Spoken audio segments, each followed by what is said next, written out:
আমার আল্লাহ এত দয়ার সাগর, আসমানের ফেরেশতাদেরকে ডাক দিয়া বলে, আসমানের ফেরেশতারা তাকায় ডাক, ওই জমিনের মানুষগুলোকে তোমরা বানাইতে নিষেধ করেছিলা, তোমরা বলছিলে আল্লাহ মানুষকে কেন বানাইবেন, আমরা ফেরেশতারা কেউ সিজদায় কেউ রুকুতে আপনার ইবাদতে সর্বদা মশগুল হয়ে আছি। ও আল্লাহ আপনি কেন মানুষকে সৃষ্টি করবেন? আল্লাহ বলবেন, ও ফেরেশতারা তোমরা তো এইভাবে আমাকে প্রশ্ন করেছিলে আর বাধা দিয়েছিলে যে মানুষকে আমি যেন না বানাই। তোরা তাকায় দেখ আমার বান্দারা কেমনে আমাকে মহব্বত করে, কেমনে ভালোবাসে, একটুখানি তাকা দেখ আমার মহব্বতে আমার ভয়ে আমার বান্দারা চোখের পানি ঝেড়ে ফেলে দেয়, চোখের পানি গাল বেয়ে বেয়ে বুক ভাসায় দেয়।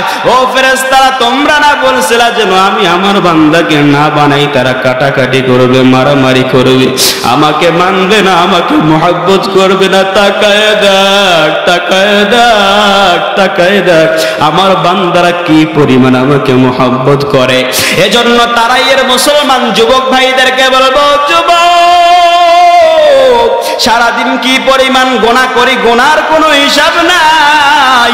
সোয়াবের ঝুড়ি একবারে খালি, সোয়াবের থলিটা একবারে খালি, সোয়াবের থলের মধ্যে কিছুই নাই, কিছুই নাই, কিছুই নাই।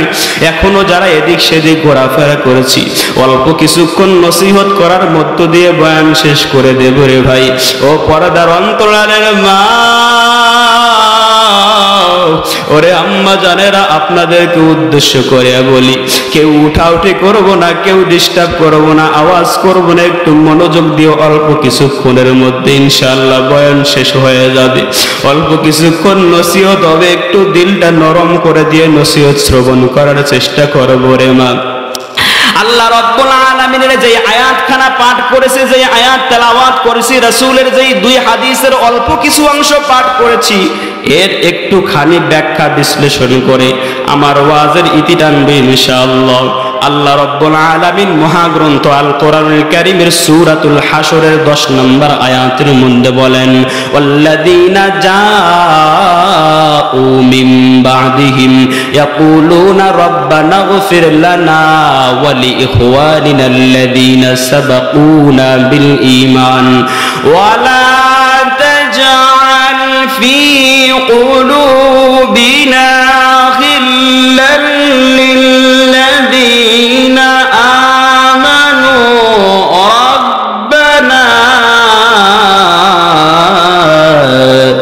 রব্বানা ইন্নাকা রাউফুর রহিম।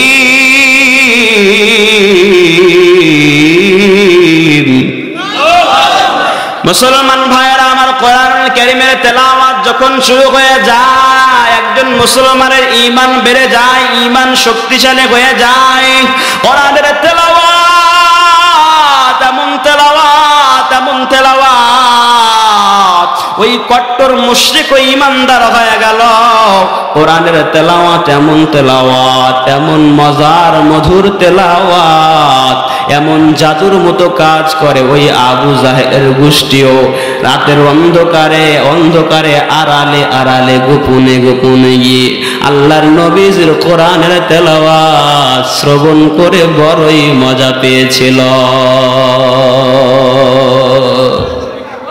কোরআনের তেলাওয়াত ভালো লাগেনি? এ ভাই সাউন্ডটা একটু বাড়াও ভাই, ঘুমাইও না, সাউন্ড বাড়াও, এই পুদো।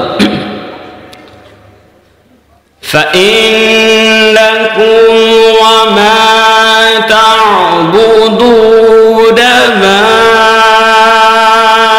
أنتم عليه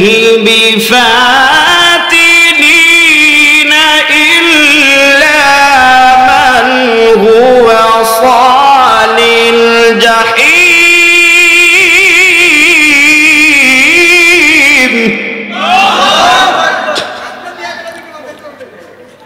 وما منا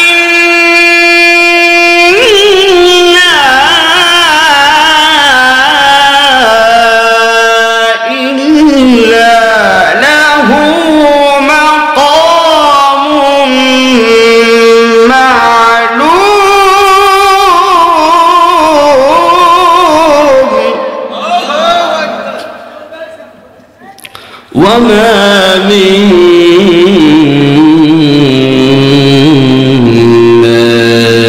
إلا له مقام معلوم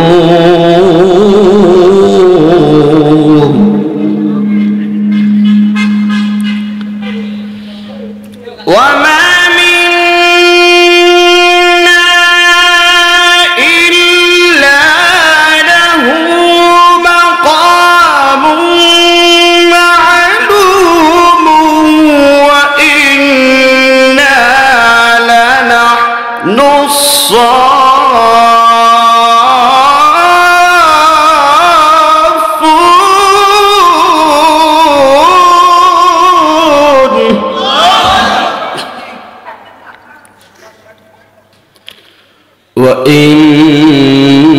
وإنا لنحن المسبحون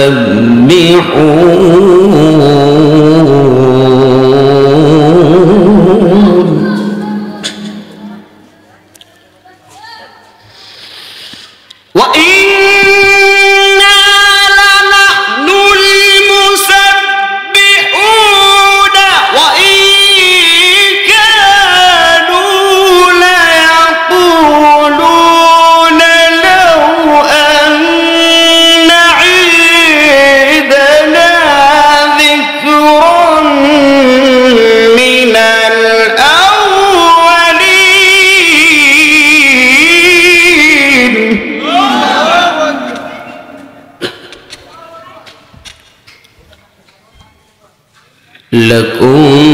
لكنا عباد الله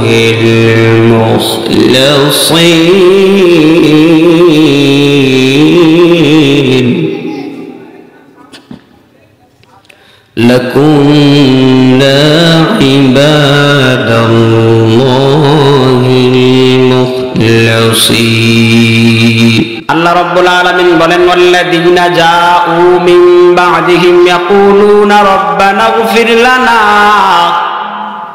ওয়া লিইখওয়ানিনাল্লাযীনা সাবাকুনা বিল ঈমান একজন মুমিন আরেক মুমিনের জন্য কল্যাণ কামনা করবে ভাই ভাইয়ের জন্য কল্যাণ কামনা করবে ভাই বোনের জন্য কল্যাণ কামনা করবে বোন ভাইয়ের জন্য কল্যাণ কামনা করবে প্রতিবেশী প্রতিবেশীর জন্য কল্যাণ কামনা করবে আল্লাহ রাব্বুল আলামিন বলেন ওয়াল্লাযীনা জাউ মিন বা'দিহিম ইয়াকুলুনা রাব্বানা ইগফির লানা এক মুমিন তারা আল্লাহ রাব্বুল আলামিনের কাছে বলে আগফির লানা ও আল্লাহ আমাদেরকে ক্ষমা করে দাও শুধু নিজেদেরকে ক্ষমা করে দেবে এই দোয়া না বরং বলে ওয়ালি ইখওয়ানিনাল্লাযীনা সাবাকুনা বিল ঈমান ওয়ালি ইখওয়ানিনাল্লাযীনা সাবাকুনা বিল ঈমান ও আল্লাহ আমাদের পূর্বে যারা মুমিন অবস্থায় মৃত্যুবরণ করেছে তাদেরকেও ক্ষমা করে দাও মানে নিজেদের কল্যাণ কামনা করছে পাশাপাশি আরেক মুমিন তারও কল্যাণ কামনা করবে ওয়ালা তাজআল ফি কুলুবিনা গিল্লাল লিল্লাযীনা আমানু রব্বানা ইন্নাকা রাউফুর রহিম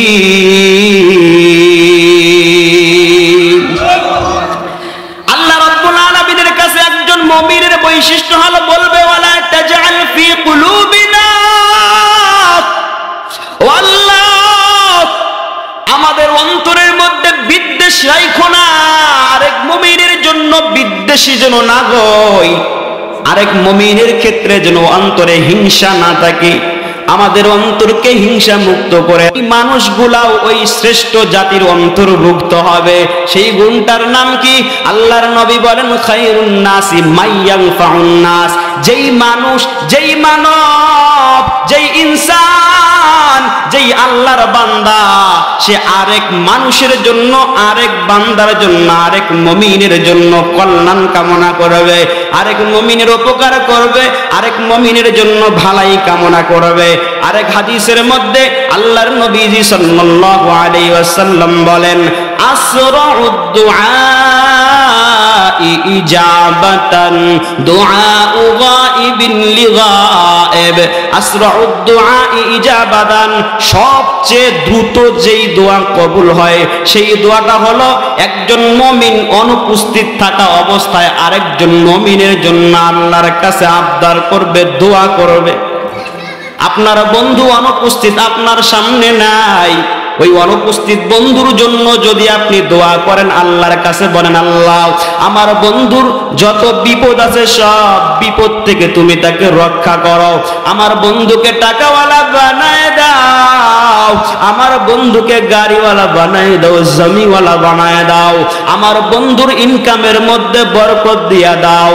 আল্লাহর নবীজি বলেন ওই দোয়া আল্লাহ রব্বুল আলামিনের কাছে সবচেয়ে দ্রুত গ্রহণ করা হয়। অনুপস্থিত থাকা অবস্থায় মানুষের সামনাসামনি আমরা যা করি, পাম পট্টি তেল মেরে ফুলিয়ে ফাপিয়ে ফেটে দেই একেবারে। দোস্ত তোর জন্য যে কত দোয়া করি, আর পিছনে গিয়ে কেমনে দোস্তরে বাস দেওয়া যায় এই ফিকিরে এই ফোন দিতে যেমন থাকি। আছে না সমাজে এই ধরনের এই কিসিমের লোক? সমাজের মধ্যে এই ধরনের লোকের অভাব নাই। সামনে এসে বিশাল বড় বড় কথা বলবে, সুনাম করবে, সুনাম করে আপনাকে ফুলিয়ে তুলবে, আর পিছনে গিয়ে যত বদনাম আছে, গীবত আছে, চগলখড়ি আছে, আপনার সমালোচনা আছে করবে। আছে না সমাজে? আপনাকে এলাকা তো অনেক ভালো, আপনাকে এলাকায় নাই, অন্য অন্য এলাকার মানুষের কথা বলতেছে। আল্লাহর নবীজি সাল্লাল্লাহু আলাইহি ওয়াসাল্লাম বলেন, সামনাসামনি প্রশংসা না, বরং তোমার বন্ধু যখন তোমার সামনে থাকবে না, তোমার শত্রু যখন তোমার সামনে থাকবে না, তোমার প্রতিবেশী যখন তোমার সামনে থাকবে না, রাত্র যখন গভীর হয়ে যায়, তাহাজ্জুদের নামাজ পড়বার পরে যখন নিজের জন্য তুমি কল্যাণ কামনা করো, যখন নিজের জন্য আল্লাহর কাছে আবদার জানাও, রব্বানা আতিনা ফিদ দুনিয়া হাসানাতাও ওয়া ফিল আখিরাতি হাসানা ওয়া কিনা আযাবান নার, যখন নিজের জন্য দোয়া করো বান্দা, নিজের জন্য দোয়া করার পাশাপাশি যেই বন্ধু তোমারে দেখে না, যেই বন্ধু তোমার সামনে উপস্থিত নাই, যেই প্রতিবেশী তোমার সামনে উপস্থিত নাই, ওই অনুপস্থিত ব্যক্তির জন্য রাতের গভীরে আড়ালে তুমি যেই দোয়া করবা, ওই দোয়া আল্লাহ রাব্বুল আলামিন স্বয়ং কবুল করে নেন। আল্লাহর নবী বলেন, যেই অনুপস্থিত ব্যক্তির জন্য এই ব্যক্তি দোয়া করবে, ওই অনুপস্থিত ব্যক্তির জন্য যেই দোয়া করবে, আল্লাহ রাব্বুল আলামিন সর্বপ্রথম ওই দোয়া এই বান্দার জন্য কবুল করবে যে নাকি ওই অনুপস্থিত ব্যক্তির জন্য দোয়া করবে। আপনার বন্ধুর জন্য চাইবেন, আল্লাহ আপনাকেই আগে দিয়ে দিবেন, আপনাকে আগে দিয়ে দেবেন। এজন্য খায়ের খাই হওয়া, আরেকজন মুসলিম ভাইয়ের জন্য কল্যাণ কামনা করা। অনেক লম্বা চূড়া এক্ষেত্রে ঘটনা আছে, আমি ওই দিকে যাব না। একজন বিশিষ্ট তাবির একটা ঘটনা এবং একটা ছোট পিকটার ঘটনা বলে আমি শেষ করে দিচ্ছি ইনশাআল্লাহ। একজন বিশিষ্ট তাবি ছিলেন আপনার বাগদাদ শহরে। বাগদাদ তদানীন্তনকালে তাবি কাকে বলা হয় জানেন? সচক্ষে যারা সাহাবীদেরকে দেখেছেন এবং ইমানদার অবস্থায় মৃত্যুবরণ করেছেন তাদেরকে তাবি বলা হয়। তো বাগদাদ শহর তৎকালীন সময়ে, তাবিঈনদের সময়ে একটা ইলমের রাজ্য ছিল, জ্ঞানের শহর ছিল। অনেক দূর দূরান্ত থেকে মানুষ ভ্রমণ করতে আসতো, পর্যটকরা আসতো দেখার জন্য, শেখার জন্য, ভদ্রতা শিষ্টাচার সেখানে শেখার জন্য আসতো। তো একজন ইহুদি ভদ্রলোক আসছে, শহরে ঘুরতেছিল, ঘুরতে ঘুরতে হঠাৎ করে প্রয়োজন হয়েছে, এক দোকানে গেছে, একজন তাবিঈর দোকান। গিয়ে বলছে যে আমাকে কিছু পণ্য দাও, আমার তো কিছু পণ্যর প্রয়োজন, অমুক অমুক মালটা আমার লাগবে। দেখেন মানুষের দিল কেমন খায়ের কা হতে পারে আরেকজন মুমিনের জন্য। একজন মুমিনের ভালোবাসা, মহাব্বত, ভালাই আরেক মুমিনের জন্য কতটুকু হইতে পারে। ইহুদি ডাক দিয়া বলে, আমার অমুক অমুক মাল লাগবে, দাও। তাবি ডাক দিয়া বলে, ইহুদি রে, আমার কাছে সব মাল আছে, যা তুমি চেয়েছো সব মালামাল আছে, কিন্তু দিতে পারবো না। আমার মতো আরেকটা দোকান দেখা যায়, ওই যে তাকায় দেখো পাশে আরেকটা দোকান দেখা যায়, সেম টু সেম আমার দোকানে যেই মালগুলো পাওয়া যায় ওই দোকানেও সেই মালগুলো পাওয়া যায়।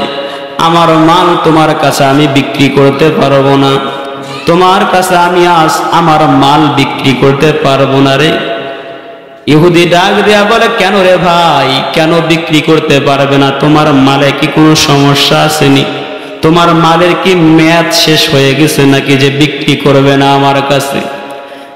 তাবিঈ ডাক দিয়া বলে, না না না না না, এই উত্তর পাওয়ার আগে তুমি যাও, আগে ওই আমার আরেক ভাই ওই দিকে দেখা যায় দোকান করতেছে, ওর দোকান থেকে মালগুলো কিনে নিয়ে আমার দোকানে আসো, এরপরে আমি উত্তর দেব। ইহুদি ভদ্রলোক কথা মোতাবেক ওই ভিন্ন একটা দোকানে বিপরীত দোকানে গিয়ে মালামাল ক্রয় করছে। ক্রয় করে প্রথম দোকানে যেখানে কিনবার জন্য আসছিল, প্রথম দোকানে এসে এবার তাবিঈকে ডাক দিয়া বলে, ভাই বলো এবার কেন তুমি আমার কাছে মাল বিক্রি করলে না? আমার কাছে কেন মাল বিক্রি না করিয়া আরেক দোকানদারের কাছে পাঠাইলা? আমার কাছে মাল বিক্রি করলে কি তোমার লাভ হইতো না? তোমার লাভ যদি হইতো তাহলে কেন আরেক দোকানদারের কাছে কেন তুমি পাঠাইলা? এবার বলো। এই বিশিষ্ট তাবিঈ ডাক দিয়া বলে, ইহুদি রে, আমি কেন পাঠাইছি এবার শোনো। আমি সকাল থেকে সন্ধ্যা পর্যন্ত ব্যবসা করেছি, আমার দোকানে অনেক কাস্টমার এসেছি, কিন্তু আমার ওই যে আরেক মুসলমান ভাই ওই দোকানের দিকে আমি বারবার লক্ষ্য করেছি, ওই ভাইয়ের দোকানে কোনো কাস্টমার যায় না। আমার দোকানে যখন কাস্টমার আসে ওই পাশের দোকানদার ভাই করুণার দৃষ্টিতে আমার দোকানের দিকে চায়া চায়া চায়া চায়া থাকি।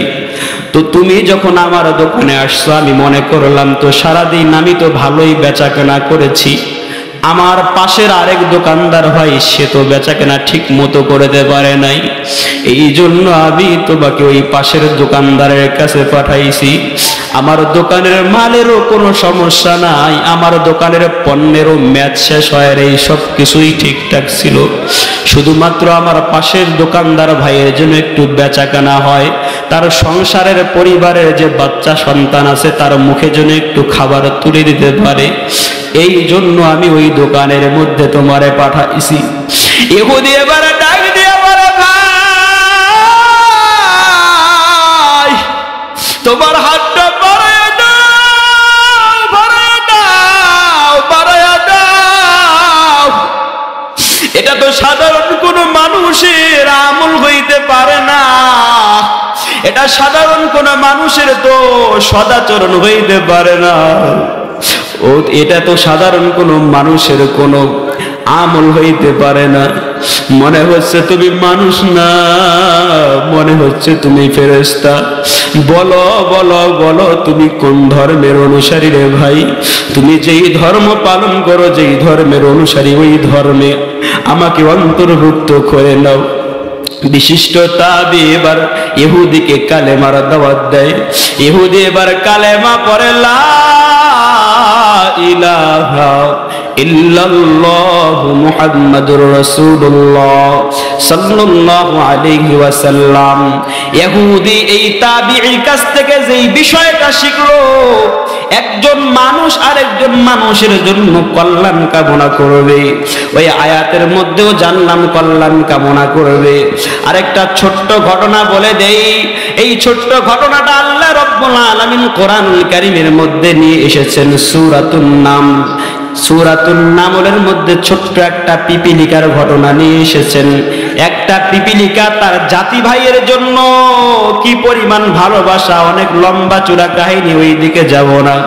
ছোট্ট একটা পিপিলিকা সুলাইমান আলাইহিস সালাম তার সৈন্য দল নিয়ে রাস্তা দিয়ে হেঁটে হেঁটে হেঁটে হেঁটে যাচ্ছিলেন। ছোট্ট একটা পিপিলিকা এটা দেখতে পাইল যে সুলাইমান আলাইহিস সালাম রাস্তা দিয়ে হেঁটে হেঁটে হেঁটে হেঁটে আসছে। এমন সময় পিপিলিকা তার জাতি ভাইদেরকে অন্যান্য পিপিলিকাকে লক্ষ্য করে বলে, ও পিপিলিকার দল, সাবধান সাবধান, ওই তাকায় দেখো নবী সুলাইমান তার সৈন্যবাহিনী নিয়ে এই রাস্তা দিয়ে হেঁটে আসছে। আমরা যদি এখান থেকে আড়ালে না যাই, আমরা যদি নিরাপদে আমাদের ঘরে প্রবেশ না করি, আমরা তার পায়ে পদদলিত হয়ে মৃত্যুবরণ করব। মৃত্যুবরণ ছাড়া আমাদের কোনো উপায় নাই। আল্লাহ রাব্বুল আলামিন আসমান থেকে তাকায়া তাকায়া দেখছেন যে একটা পিপিলিকা, ছোট্ট একটা পিঁপড়া চাইলেই নিজে আড়ালে নিরাপদে যাইতে পারতো, কিন্তু না না না না, নিজেই আড়ালে যায় নাই, নিজে একা একা নিরাপদে যায় নাই, বরং বাকি যে পিঁপড়া গুলা আছে ওই পিঁপড়া গুলাকেও বাঁচানোর চেষ্টা করেছে, তাদের কল্যাণ কামনা করেছে। আল্লাহ রাব্বুল আলামিনের এই ঘটনা, এই অবস্থা দেখে বড়ই পছন্দ হয়ে গেল। রাব্বে কারীম এই ঘটনা কোরআনুল কারীমের মধ্যে অবতীর্ণ করে দিলেন। এজন্য মুসলমান ভাইয়েরা, আমার যতদিন বেঁচে থাকব আরেক মুসলমানের জন্য আমার হাত দিয়ে কোনো ক্ষতি না হয়, আমার মুখের মাধ্যমে আরেক মুসলমানের জন্য ক্ষতি না হয়, আমার দ্বারা কেউ যেন কষ্ট না পায়। এই দুনিয়া তো কিছুই না রে মুমিন। মালাকুল মউত কার শিয়রে কখন হাজির হয়ে যাবে জানা নাই। মালাকুল মউত যখন হাজির হয়ে যাবে কোনো রক্ষা পাওয়া যাবে না, একটা মুহূর্ত সময় দেওয়া যাবে হবে না। কে রিকশাওয়ালা, কে টাকাওয়ালা, কে বাড়িওয়ালা, কে জমিওয়ালা, কে কত টাকার মালিক, মালাকুল মউত আজরাইল তো সেটা দেখবে না। অর্ডার হওয়ার সাথে সাথে জানটা কবজ করা হবে। ও পর্দার অন্তরালের মা ও বোনেরা, দিলটাকে একটুখানি নরম করে দেন। ও আমার সামনের মুসলমান ভাইরা, দিলটাকে একটু নরম করে দেন। চক্ষু দুইটা সামান্য কিছু সময়ের জন্য বন্ধ করে দিবেন না আব্বাজানেরা। ও যুবক ভাইরা, চক্ষু দুইটা বন্ধ করে দেখেন, সামনে তো কিছু দেখা যায় না। ও আব্বাজানেরা, ও পর্দার অন্তরালের আম্মাজানেরা, ও বোনেরা, চক্ষু দুইটা বন্ধ করে দেখো, তোমার সামনে কে দেখা যায় না, তোমার ডানে কে দেখা যায় না, তোমার বামে কে দেখা যায় না, তোমার পিছনে কে কাউকেও দেখা যায় না। কে বক্তা সাহেব, কে শ্রোতা সাহেব, কে অতিথি, কে আলেম, কে সাধারণ পাবলিক, কে রিকশাওয়ালা, কাউকেও দেখা যায় না। এই তো কিছুক্ষণ পর হয়তো চক্ষু দুইটা আবার খুলবা, আবার সবাইকে দেখতে পাইব, দুনিয়ার আলো দেখতে পাইব, দুনিয়ার অন্যান্য দৃশ্য আমার চোখে ধরা পড়বে। কিন্তু এমন একটা দিন আসবে যেই দিন চিরতরে চক্ষু দুইটা বন্ধ হয়ে যাইবে, আর চক্ষু দুইটা খোলার কোনো সুযোগ থাকবে না রে আব্বাজানেরা। ও আম্মাজানেরা, যেই ঘরে তুমি লাল শাড়ি পরে ঢুকছো, ওই ঘরের মধ্যে তোমার লাশটা পড়ে থাকবে। ও আব্বাজানেরা, যেই ঘরকে এত সুন্দর করে সাজাইছ, চক্ষু দুইটা বন্ধ করে দেখো আর কল্পনা করো, এই মুহূর্তে তুমি ঘরের কাটে শুয়ে আছো, মালাকুল মউত হাজির হয়ে গেছে, তোমার জানটা কবজ করে নিচ্ছে। তুমি তোমার সন্তানকে কলিজার টুকরা আব্বু আব্বু বইলা ডাকছো, তোমার সন্তান পাশের ঘরে ঘুমায় কিন্তু সাড়া দেয় না, তোমার আওয়াজ শোনে না, তোমার হাত নাড়ানোর কোনো ক্ষমতা নাই, তোমার পা নাড়ানোর কোনো ক্ষমতা নাই, তোমার মুখের জিহ্বাটা জবানটা নাড়িয়ে যে চিল্লায়া কাউকে ডাক দিবা সেটারও ক্ষমতা নাই। ও বৃদ্ধ বয়সের বাবারা, কয়েকদিন পরে আমার ডাক আসবে, জানা নাই কখন মালাকুল মউত হাজির হয়ে যাবে। ও পর্দার অন্তরের আম্মাজানেরা, একটু চক্ষু দুইটা বন্ধ করে ওই অন্ধকার ঘরের খাটের মধ্যে নিজের লাশটাকে কল্পনা করো, রাতের বেলা মালাকুল মউত তোমার দরজায় আঘাত করেছে, তোমার দরজায় আঘাত চমকে গেছ কে? হঠাৎ করে দেখা যায় একজন বিশাল আকৃতির মানুষের মতো দেখা যায়, যার মাথাটা আসমানে, পা দুইটা জমিনে, চক্ষু দুইটা বড় বড় চোখ দিয়ে আগুনের মতো স্ফুলিঙ্গ বের হয়। তোমার জানটা কবজ করে নিল, তুমি চিল্লাচ্ছ, তোমার চিল্লি আওয়াজ কেউ শোনে না। ফজরের আজান হয়ে গেল, প্রতিদিনের মতো আজকে উঠবার চেষ্টা করো, কিন্তু ওঠার মতো তোমার তো কোনো শক্তি নাই। ফজরের নামাজ হয়ে গেল, ফজরের নামাজের পরে তোমার সন্তান দরজার মধ্যে বারবার আঘাত করে, তোমার বাড়ির মানুষ দরজার মধ্যে বারবার আঘাত করে আর বলে, আব্বু আজকে ফজরে নামাজও পড়ে না, ব্যাপার কি? এত কি তোমার ঘুম? শরীরটা কি তোমার খারাপ? নাস্তা কি করবা না? তোমার বৌমা সকালের নাস্তা রেডি করছে, আব্বু উঠো,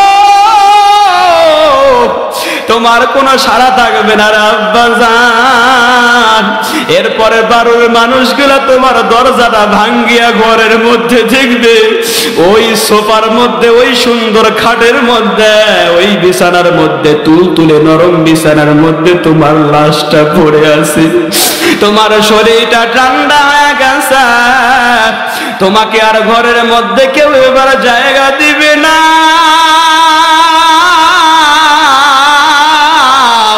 তোমার স্ত্রী তোমাকে জড়াই ধরে কান্না করবি, তোমার সন্তান তোমাকে জড়াই ধরে কান্না করবে আর বলবে, আব্বু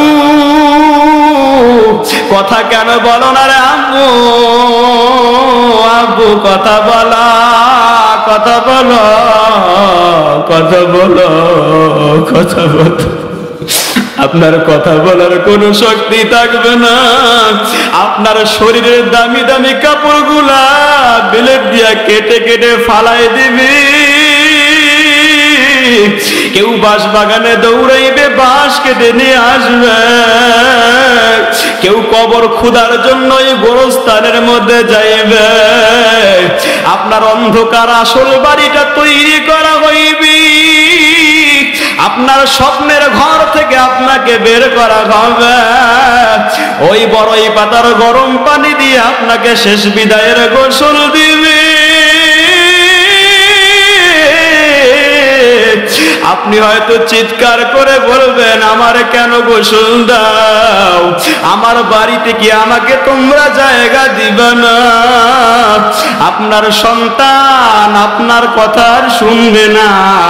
আপনার সন্তান পাড়ার মানুষগুলোকে ডাক দিয়া বলবে, জলদি করো, আমার বাবার লাশটাকে দাফনের ব্যবস্থা করো, আমার মায়ের লাশটাকে দাফনের ব্যবস্থা করে নাও। গ্রামের মানুষগুলো কে শত্রু কে বন্ধু সবাই আপনার জানাজার নামাজের জন্য শরীক হয়ে গেল। মসজিদের মাইকে এলান,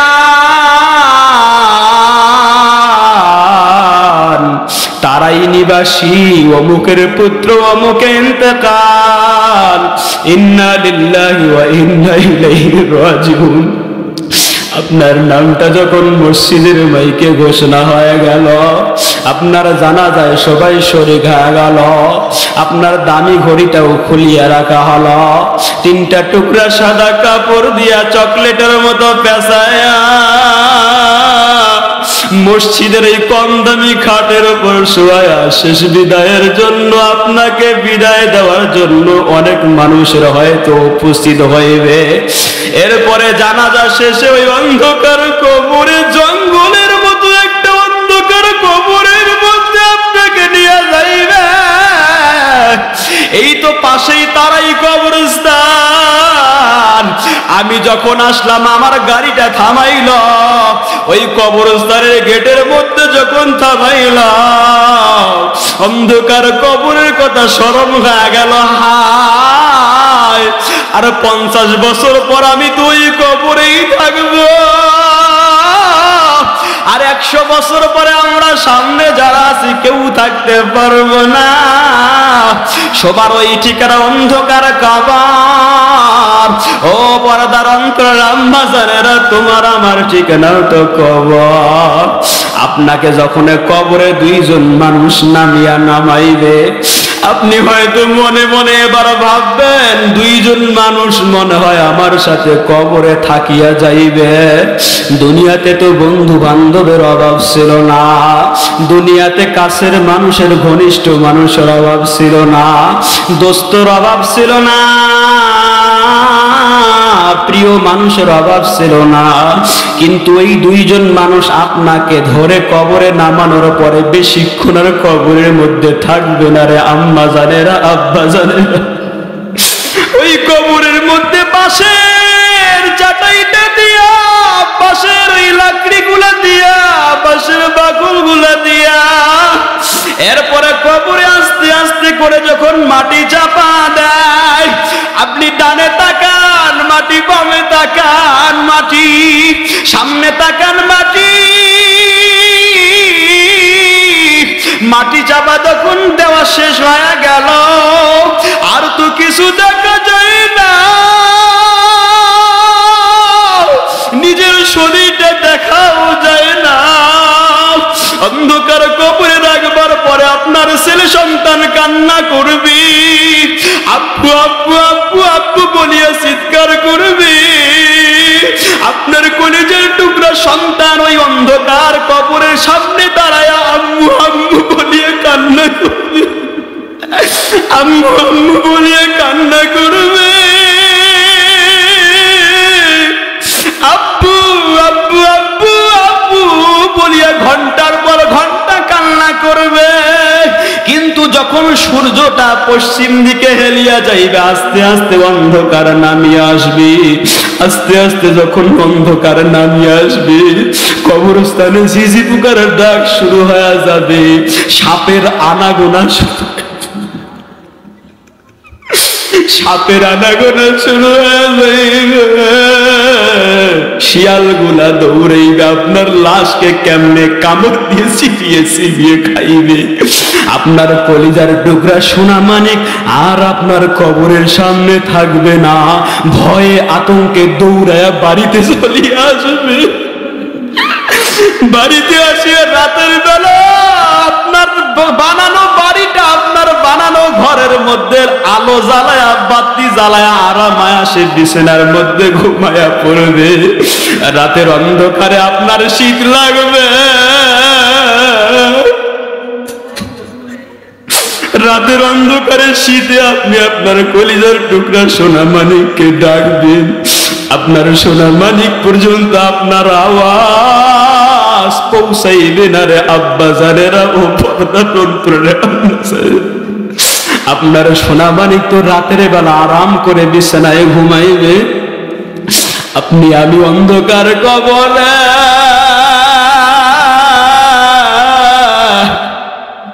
ও তারাইয়ের মুসলমান, কিছুক্ষণের জন্য নিজেকে একটু কল্পনা করেন, আপনি আপনার লাশটা অন্ধকার কবরে শোয়ানো আছে, একটুখানি চক্ষু দুইটা বন্ধ করে কল্পনা করেন না, দুনিয়া তো কিছুই না,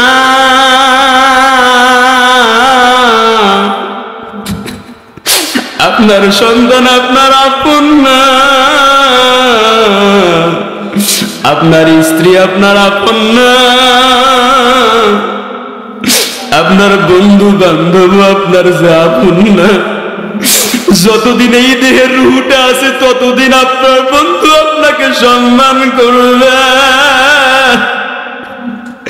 ততদিন আপনার সন্তান আপনাকে বাবা বলে ডাকবে, ততদিন আপনার সন্তান আপনাকে আম্মু আম্মু বলিয়া ডাকবে। ও আম্মা জানেরা, এখন যদি রাতের বেলা তুমি তোমার বাড়িতে বিপদে পড়ে সন্তানকে আব্বু বলে ডাক দাও, যতই পাষণ্ড অপরাধী সন্তান হোক, যত কঠোর দিলের হৃদয়ের সন্তান হোক, দৌড়ায় আসবে আপনাকে সাহায্য করতে। অন্ধকার কবরে ডাক দিলে আপনার সন্তান তো আসবে না, আপনার বন্ধু তো আসবে না, আপনার বন্ধু তো কয়েকদিন পর আপনার নাম্বারটা মোবাইল থেকে ডিলিট করে দিবে। কল লিস্টে আর আপনার নাম্বারটা পর্যন্ত রাখবে না। ও আব্বা জানেরা, আম্মা জানেরা, কার জন্য এই বাড়ি গাড়ি করলাম, কার জন্য টাকা পয়সা কামাইলাম? আল্লাহ রাব্বুল আলামিন বলেন অন্ধকার কবর এমন ঘর, আল্লাহ কোরআনুল কারীমের মধ্যে বলেন ইয়াউমা লা ইয়ানফাউ মালু ওয়ালা বানুন ইল্লা মান আতাল্লাহা বিকলবিন সালিম। অন্ধকার কবরে যখন পাপী বান্দাকে রাখা হবে, তার সম্পদ কোনো কাজে আসবে না, সন্তান কোনো কাজে আসবে না।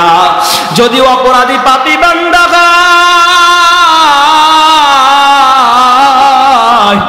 দুই পাশের কবরের মাটির চাপে দুই পাশের পাথরের হাড়গুলো মটমট করে ভাঙ্গে এক পাশের পাথরের হাড় আরেক পাশে ঢুকিয়া যাইবি। ওই অন্ধকার কবরে বিষাক্ত বিষধর সাপ নিযুক্ত করে দেওয়া হবে, আর বারবার সোল মারবে। জাহান্নামের ফেরেশতারা আগুন জ্বালায় দিবে, দাউ দাউ করে আগুন জ্বলবে। আপনার চিৎকার কেউ শুনবে না। আপনাকে কিয়ামতের দিন যখন আল্লাহর সামনে দাঁড় করানো হইবে, ওই দিন আল্লাহ রাব্বুল আলামিন বলবেন অন্তাসুল ইয়াউমা আইয়ুহাল মুজরিমুন, ও বেনামাজিরা আলাদা হয়ে যাও, ও বেরেজদাররা আলাদা হয়ে যাও, ও অপরাধীরা আলাদা হয়ে যাও, আজকে তোমার কোনো ক্ষমা নাই। ও আব্বা জানেরা, এই জন্য আল্লাহর কাছে তওবা করে নেই। আল্লাহ রাব্বুল আলামিন আমাদেরকে দুনিয়ায় বানাইছেন অপরাধ করব, কিন্তু সুযোগও দিয়ে দিয়েছেন। আল্লাহ রাব্বুল আলামিন কোরআনুল কারীমের মধ্যে বলেন ও বান্দা, যত বড় গুনাহগার হও, তোমার মায়ের চেয়ে যে আমার অনেক দরদ বেশি রে বান্দা। আমি তো তোমাকে জাহান্নামে দেওয়ার জন্য বানাই নাই। লা তাকুনাতু মির রাহমাতিল্লাহ, ইন্নাল্লাহা ইয়াগফিরুয যুনুবা জামিআ, ইন্নাহু হুয়াল গফুরুর রহিম।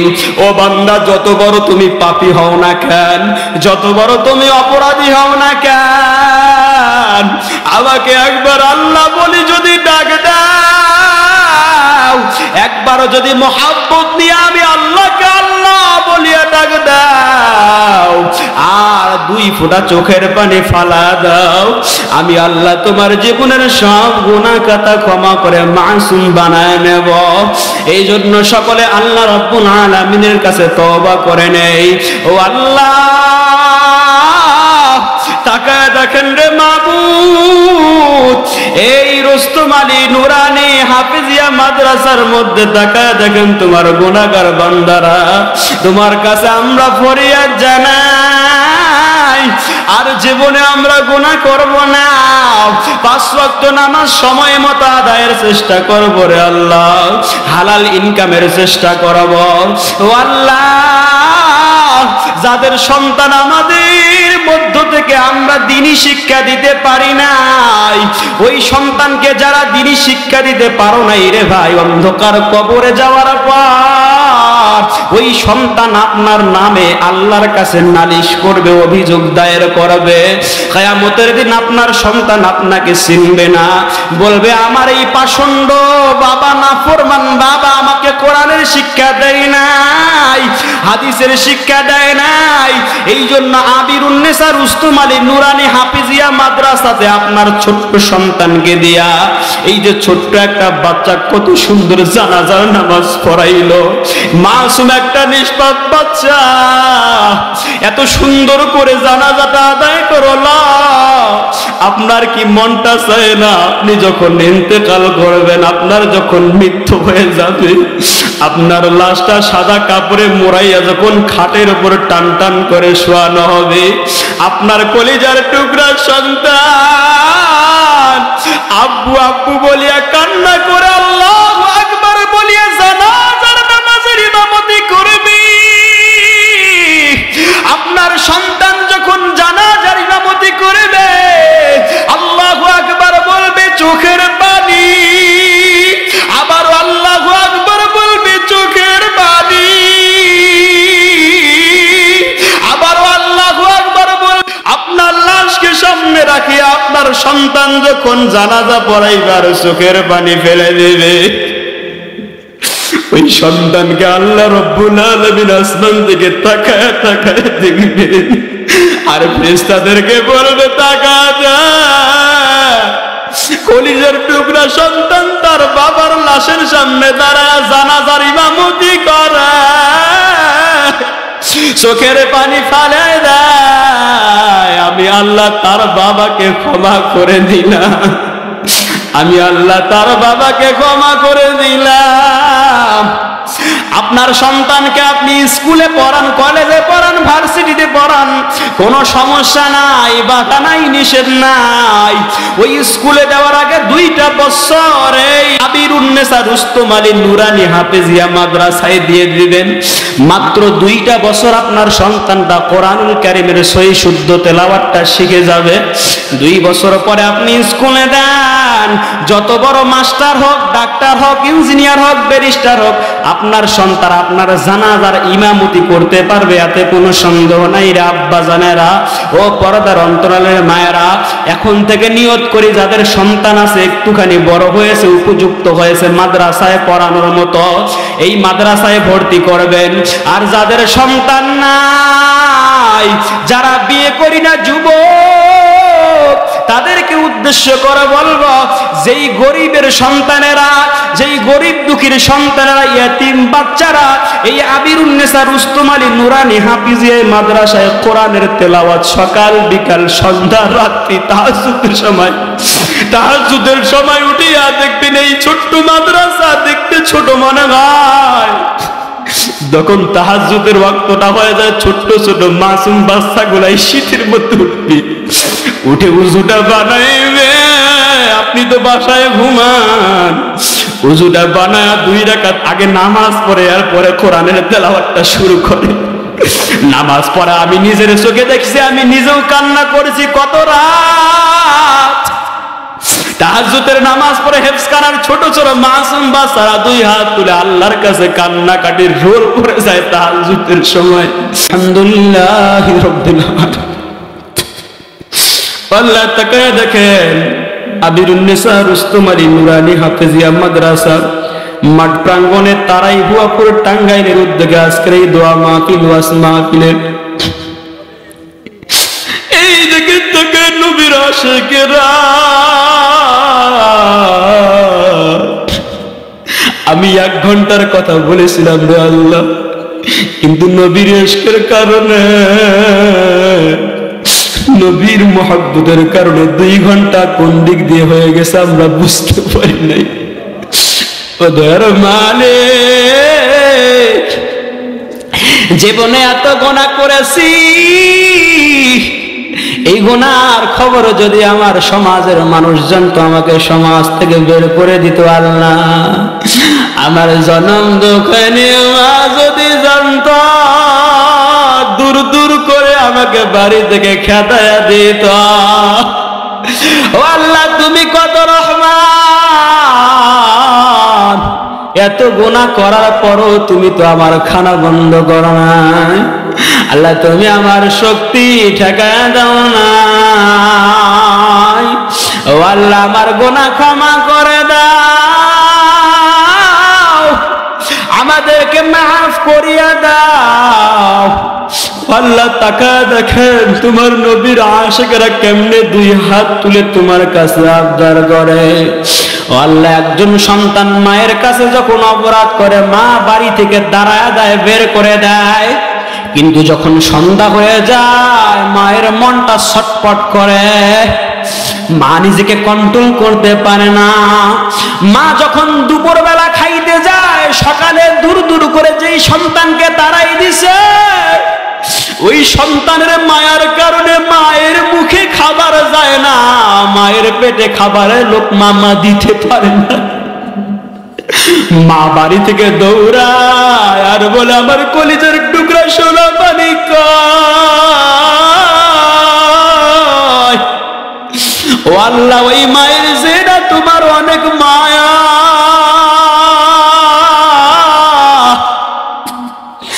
মাকে তো মা বলে একবার ডাক দিলে দিলে মা পিছনের সব অপরাধগুলো ভুলে যায়, সব দুঃখ কষ্ট ভুলে যায়, সন্তানকে দৌড়ায় জড়ায় ধরে। এই তো কয়েকদিন আগে একটা ভিডিও ভাইরাল হইল ফেসবুকের মধ্যে, একজন সন্তান মাকে রাগ করে লাথি মেরেছে। গ্রামের মুরব্বীরা বিচার বসাইছে, সালিশে বসাইছে, সালিশ বসায় মাকে সামনে রেখে মায়ের সামনে সন্তানকে একটা লাঠি দিয়া বারবার বাড়ি দিচ্ছিল, বারবার মারতেছিল। কয়েকটা বাড়ি দেওয়ার পরে মার দাঁড়ায় থাকতে পারল না। এই ভিডিওটা যতবার ফেসবুকে দিয়েছি ততবার কান্না করেছি, যতবার দেখেছি ততবার কান্না করেছি। মা দৌড়ে এসে লাঠিটা ধরল আর বলল, আমার সন্তানকে আর মাইরু না। আমার সন্তান বোঝে নাই, না বুঝে আমাকে মেরেছে। সন্তানও কান্না করে,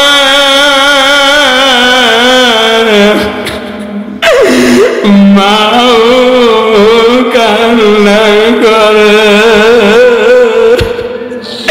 কত এতিম সন্তানের কানে তাকায় দেখো, মাহফিল শেষে বাড়িতে গিয়ে দেখবে মায়ের জুতা গুলা ময়লা পরে ঘরের কোথায় পড়ে আছে। মা যেই ঘরে ঘুমাইতো ওই ঘরটা তো পড়ে আছে মাঠ অন্ধকার খবরে। বাবা যেই বাড়িতে যেই ঘরে ঘুমাইতো ঘরটা দাঁড়ায় আছে।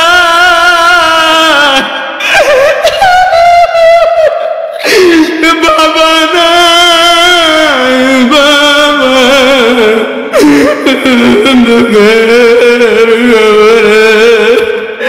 কত এতিম নাতি নাতিরা আছে, বাড়িতে গিয়ে দেখবে দাদা নাই, দাদি নাই। আমার এখনো মনে পড়ে আমার দাদি যান, আমার যখন একেবারে অল্প বয়স তখন আমার দাদি মারা গেছে। কিন্তু আমার দাদি পান খাইতো, আমি দেখেছিলাম পান খাওয়ার অভ্যাস ছিল। যখন দাদি পান খাইতো আমার দাদিকে বলতাম, দাদি কি খাও, আমার একটু দাও না। দাদি নিজের মুখ থেকে পানের একটু অংশ বের করে আমার জিভায় দিয়ে, ওই দাদি যেন কার জানি নাই।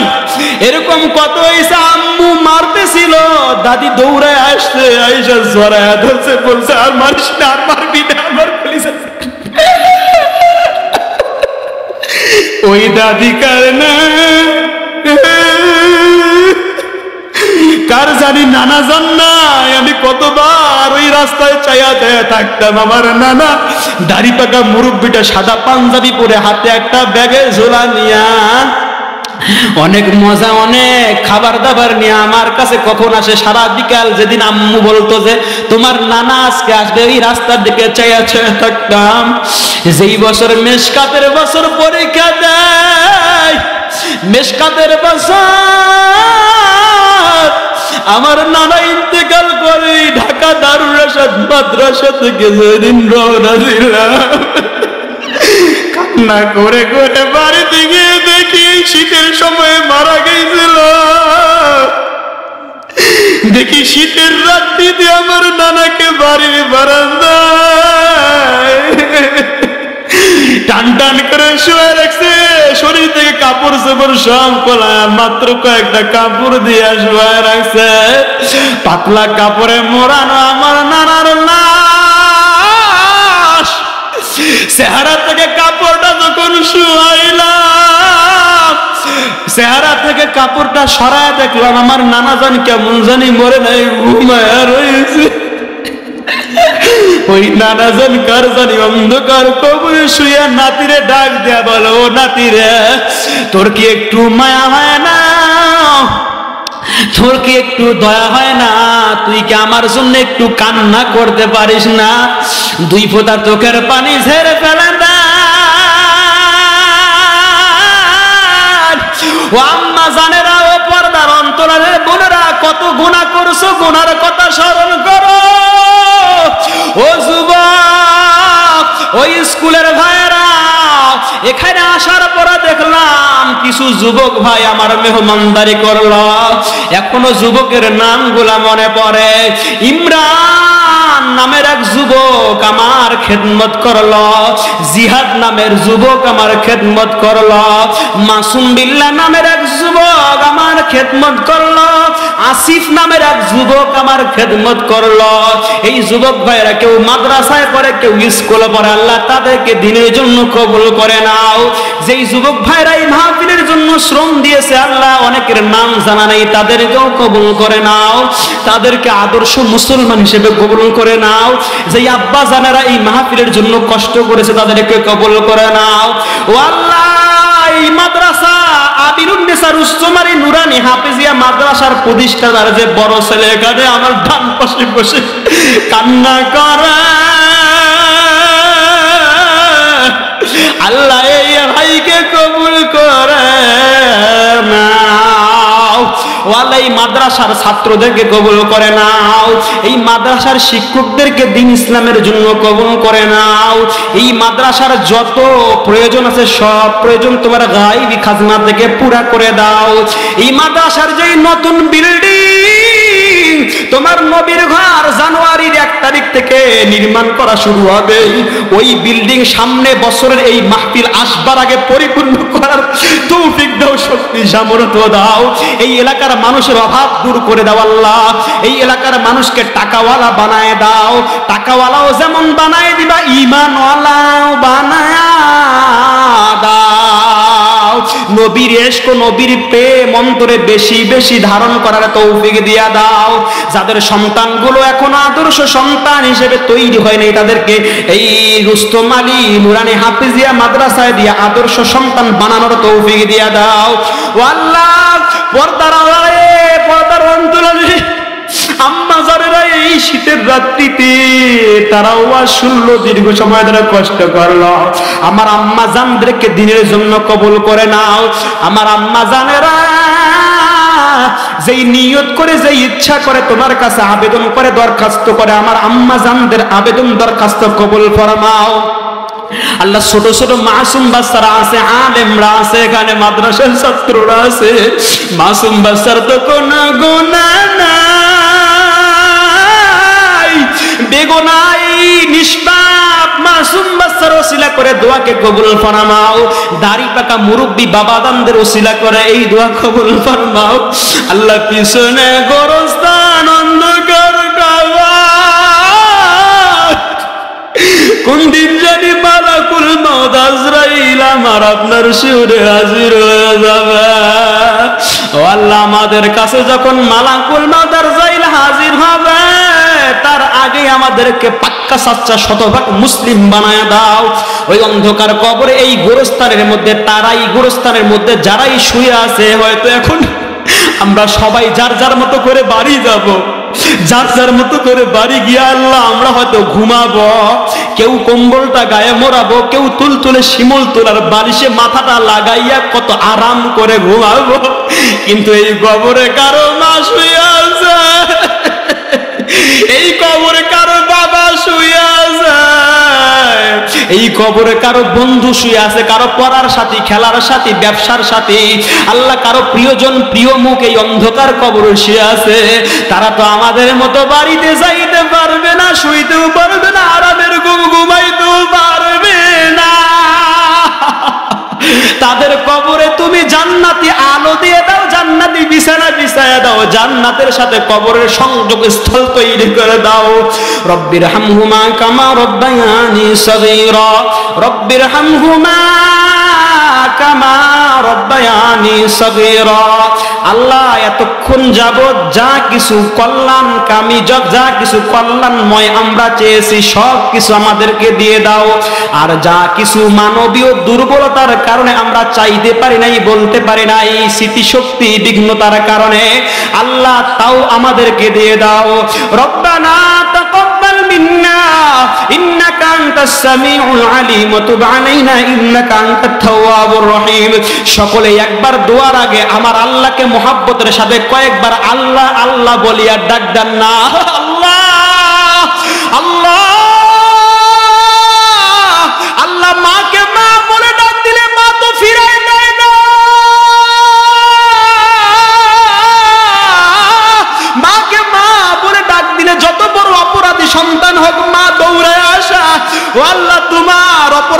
পাপী দাবি আমরা বান্দা নাফরমান বান্দা তোমাকে আল্লাহ বলি ডাক দেয় আল্লাহ আল্লাহ আল্লাহ আল্লাহ ওয়াসাল্লাল্লাহু তাআলা আলা খাইরি খালকিহি মুহাম্মাদিন ওয়া আলা আলিহি ওয়া আসহাবিহি আজমাইন ওয়াজআল আখিরা কালিমাতানা ইনদাল মাউত লা ইলাহা ইল্লাল্লাহু মুহাম্মাদুর রাসূলুল্লাহ